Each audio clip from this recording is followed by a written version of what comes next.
Maajid Naawaz, prospective parliamentary candidate for the Liberal Democrats for Hampstead and Kilburn. He's the executive director of Quilliam, an anti-extremism think tank, partly responsible for Tommy Robinson leaving the EDL, himself a reformed extremist. In short, an actual, genuinely liberal Muslim, in so much as any Muslim can be termed such, has been in a bit of bother recently. Mr. Nawaz tweeted an image of one of the somewhat infamous Jesus and Mo cartoons for the purposes of expressing his opinion that, as a Muslim, it didn't offend him. Somewhat predictably, there was an immediate groundswell of outrage, aided and abetted by Mo Ansar. This is how ridiculous Islam has become. We're now at a stage where meta-offence, being offended by the fact that someone else isn't offended by the same things as you, is apparently enough to instigate petitions to have a person's candidacy withdrawn and for there to be credible death threats against them. When this is your response to so meaningless a thing as someone pointing out that they're not offended by something, then no wonder that you get called extremists. You are extremists.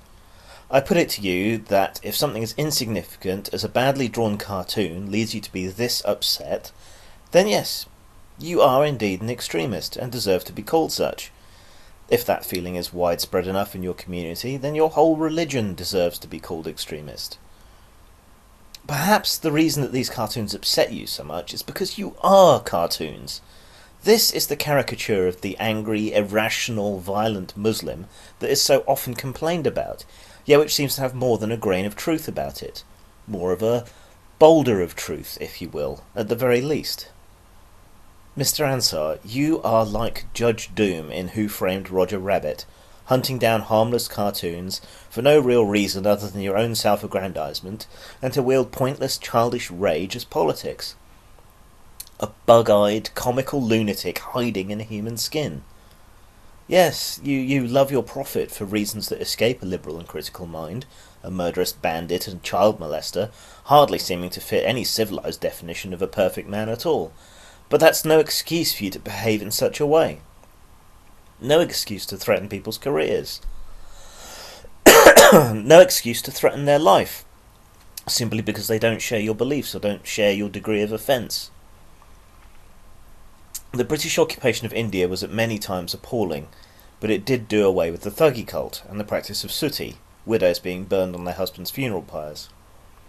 General Napier said of the practice, "You say that it is your custom to burn widows. Very well. We also have a custom.